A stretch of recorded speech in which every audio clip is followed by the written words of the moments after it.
É isso aí, pessoal. Mais um dia de aprendizado para vocês. Eu tô aqui, tô aprendendo muito de biologia, matemática, química. Tá uma aulinha divertida para vocês. A gente está analisando a UEL. Quem vai analisar a UEL, a parte de química com vocês, é o professor Zanin. Professor Zanin, por favor. Boa noite, sou o professor Zanin, como já me apresentei, e falar um pouquinho sobre algumas questões, algumas tendências que nós verificamos na prova da UEL. Então, como eu disse, é uma prova bastante homogênea, não existe assim, um conceito bem específico, mas nos últimos 3 anos nós temos observado um interesse mais específico de algumas questões. A prova não tem uma grande dificuldade na sua resolução, mas merece um pouco de atenção, ela está fundamentada em conceitos que devem ser revistos e estudados. Então, eu selecionei algumas questões para a gente dar uma olhadinha aqui, juntos aqui. Então, a primeira questão é uma questão de química orgânica. A química orgânica é uma parte da química bastante extensa.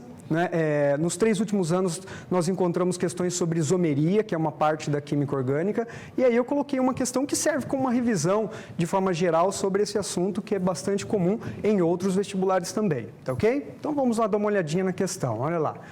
Dada a estrutura abaixo, então essa é a estrutura de um hidrocarboneto, um composto formado apenas por carbono e hidrogênio, e ali tem algumas afirmativas. Então, eu selecionei cada item desse para discutir individualmente e assim fazer uma revisão para essa primeira fase que, de forma geral, questiona esse conhecimento geral da química orgânica, não muito especificamente, tá ok? Então, vamos lá. Ó. Analise as seguintes afirmações. Seu nome oficial é 3-metil, 4-isopropil, 2-hexeno. Então, existe uma regra para dar nome para esses compostos, diferente da química inorgânica, que a nomenclatura está associada a conceitos históricos, nomes complexos, difícil lembrança. Na química orgânica, nós temos uma regra bem estruturadinha que dá nome para esses compostos. Então, eu coloquei aqui o composto, e aí, nós, como uma primeira missão, nós temos que identificar uma sequência de carbono chamada cadeia principal. Essa cadeia principal, ela é determinada como a maior sequência insaturada, ou seja, ela tem que apresentar o maior número de insaturações, de duplas ou triplas ligações. Então, eu selecionei aqui para vocês, e como num segundo momento, nós enumeramos essa sequência de carbonos, da proximidade mais próxima, da extremidade mais próxima da insaturação, então alocada aqui à direita, para a sua outra extremidade. Aquilo que extrapola essas sequências nós chamamos de radicais. Não é um termo muito correto, mais correto o termo grupo substituinte, mas ficou consagrado pelo termo. Então aqui estão os 3 radicais. Os radicais possuem na sua nomenclatura a identificação do número de carbonos mais a terminaçãozinha -il. Então, eis aqui abaixo do terceiro carbono o radical metil, depois no carbono 5 também encontramos o metil, e lá no carbono 4 um radicalzinho chamado etil. Dessa forma, o nome desse composto seria 4-etil, por ordem alfabética, nós identificamos esses radicais, depois no 3 e no 5, ou seja, 3,5-dimetil, e daí nós contamos sobre a cadeia principal, que no caso com 6 carbonos seria X, e alocando a dupla ligação no carbono 2, 2-eno, onde esse en implica na informação sobre a dupla ligação. Então, observe que essa questão ela está errada nessa nomenclatura dada pelo item, tá ok? No segundo item, que é um ponto bastante importante e relevante dessa questão, que eu disse que a UEL tem apresentado nessas 3 últimas provas, recorrentemente, o conceito de isomeria, ele afirma que apresenta isomeria óptica. Então, vamos dar uma olhadinha lá no composto, olha só. Para ter isomeria óptica, o que nós buscamos é o que nós chamamos de assimetria molecular. Então, nós buscamos uma cadeia carbônica, uma sequência de carbono que seja assimétrica. E essa simetria, uma forma de encontrar a simetria na molécula é encontrar um carboninho como esse, que eu marquei com um asterisco ali, e até uma linguagem que nós usamos, dito carbono quiral, ou carbono assimétrico. Um carbono que se comporta como uma mão, quiros, do grego, quiromancia, leitura das mãos. Então, esse carbono ele apresenta o que nós chamamos de centro de quiralidade, leva essa molécula o que nós chamamos de assimetria molecular. A característica, como identificar esse carbono? Então, se você observar lá no composto, você observa que a este carbono nós encontramos 4 ligantes diferentes. Então, essa é uma condição primária, Esse carbono que nós chamamos de quiral, ele deve necessariamente apresentar 4 ligantes diferentes. Então, nós encontramos, por exemplo, à esquerda, uma sequência com 2 carbonos, abaixo 3 carboninhos, tem um hidrogênio ligado a esse carbono, e à direita, aquela parte que tem a insaturação. Então, isso, né, nos leva a uma isomeria dita óptica, uma isomeria espacial, uma isomeria bastante importante. Eu também aproveitei, não é foco da questão, mas nós temos uma informação nesse composto também bastante relevante, que é a presença daquela insaturação. Então, aquela insaturação ali, aquela dupla ligação, nessa condição especificamente desse composto, também leva a um outro tipo de isomeria, que nós chamamos de isomeria geométrica, ou a famosa isomeria cis-trans. Então, nós precisamos, para encontrar esse tipo de isomeria, uma dupla ligação, ou melhor, o travamento de uma ligação, isso também é conseguido com um ciclo, não só com uma insaturação, e nestes carboninhos travados, nós precisamos também que nós encontremos ali ligantes diferentes.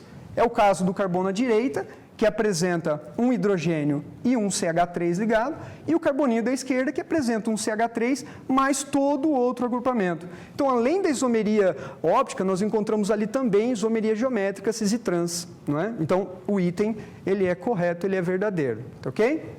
Então, lá está marcadinho o item.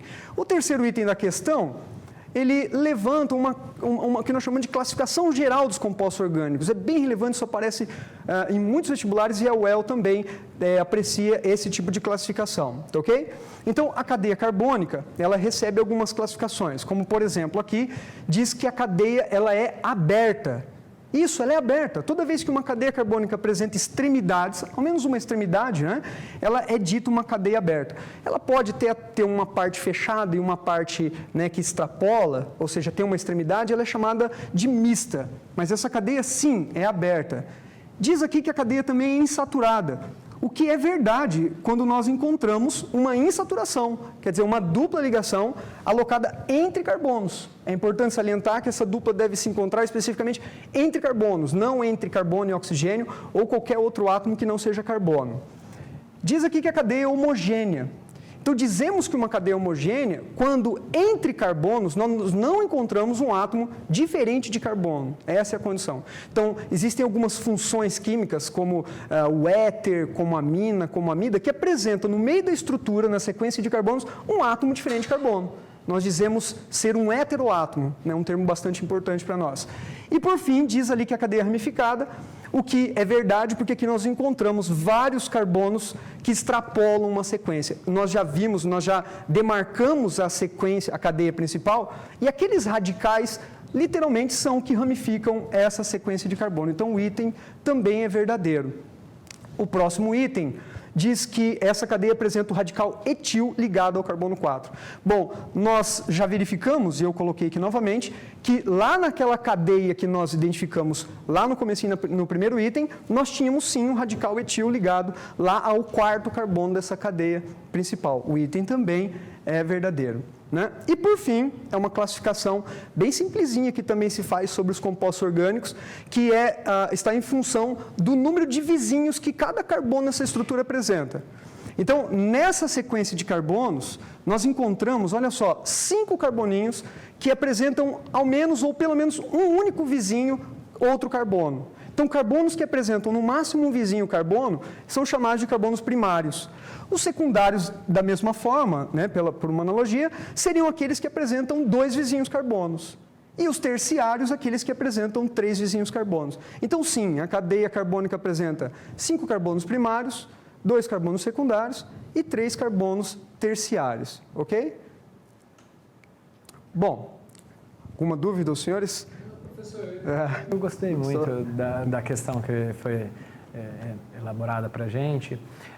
A UEL, ela costuma priorizar essa parte de nomenclatura, compostos, estequiometria, cálculo, cinética, que é orgânica e inorgânica. Como que a gente pode fazer uma análise do que a UEL costuma trazer para a gente? Ok, bom, a UEL, assim, eu disse no começo e vou ressaltar novamente, esse é determinado pela Unesco, né, o Ano Internacional da Luz, E aí nós temos em ciências, em física, em química, né, bastante associação. Então vale a pena retomar os conceitinhos dos modelos atômicos, principalmente o modelo de o modelo de Niels Bohr, que fala da questão da luz, né? É um primeiro modelo que fala da questão da luminosidade, dos saltos quânticos, da estação eletrônica, então é uma coisa que pode aparecer dessa vez. Cálculo estequiométrico é uma questãozinha que sempre aparece, mas sem muita profundidade, e aí isso normalmente não oferece muito trabalho ao aluno. A fase mais tranquila. A segunda fase, eles apertam um pouco. Exatamente. Maravilha. Tem mais alguma questão? Tem uma questão rapidinho aqui. Também nós encontramos aí nessas últimas provas bastante questões relacionadas ao que nós chamamos de oxirredução.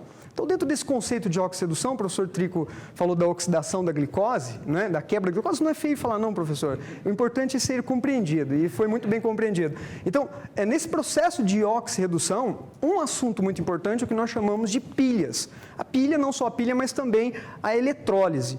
Então, eu selecionei uma questão para relembrar alguns conceitinhos que são bem importantes, sempre aparecem, como eu disse. Então, você pega lá, acho que a prova de 2013 tinha 4 questões de eletroquímica, né, de oxidação de forma geral. Então, é uma coisa que tem certa relevância dentro dessa discussão. Então, aqui está escrito aqui, ó, observe a pilha galvânica, então tem o desenho dessa estrutura, é bem caricato e bem comum, essa é a famosa pilha de Daniel, né? Ela sempre aparece aí nesses exercícios. Então, aqui apresenta-se as duas semi-reações dessa pilha.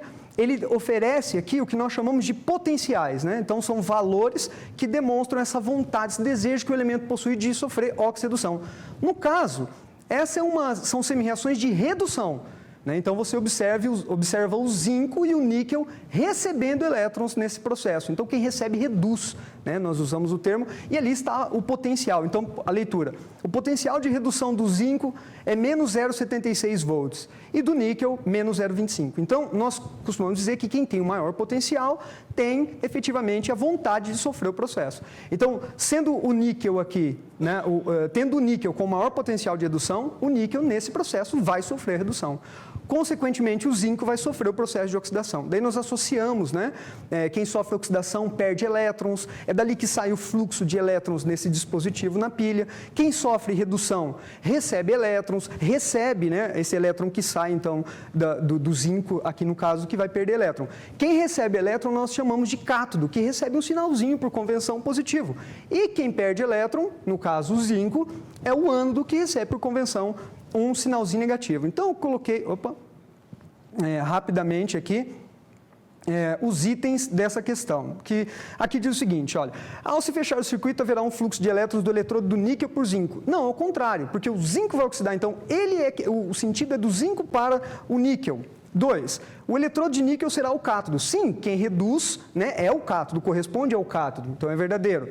Ao se fechar o circuito, o voltímetro deve acusar um valor aproximado de 0,5 volts. Bom, assim, rapidamente, né, nós calculamos a DDP, a diferença de potencial, rapidamente, pegando o valor maior do potencial de redução ou de oxidação e diminuindo do valor menor. Dessa forma, nós invertemos o sinal daquele que não vai sofrer o processo descrito. Então, se você fizer 0,25 menos 0,76, você vai encontrar um valor próximo de 0,5, com a diferença de 0,01 unidade ali.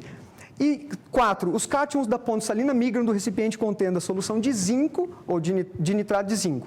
Não é o contrário. A ponte salina é o dispositivo que nós encontramos, né, conectando as duas células eletroquímicas que permitem a transição de íons que estão se excedendo nessa célula, mantendo o equilíbrio das cargas.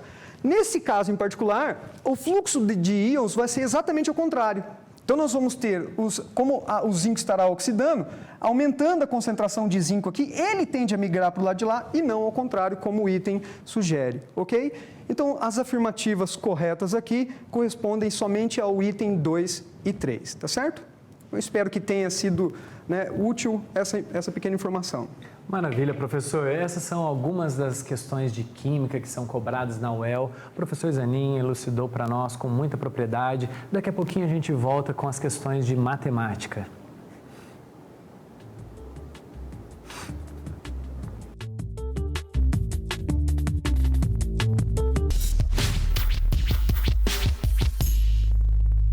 Em que 0,7 vezes 0,7 é igual a 0,49, ok?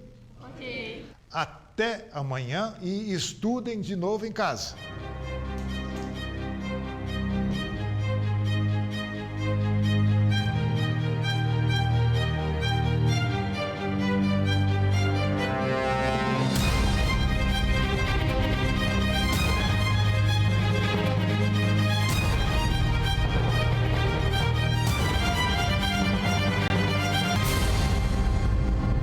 Med Smart Anglo, curso preparatório pré-vestibular. Mentes brilhantes, na velocidade do conhecimento.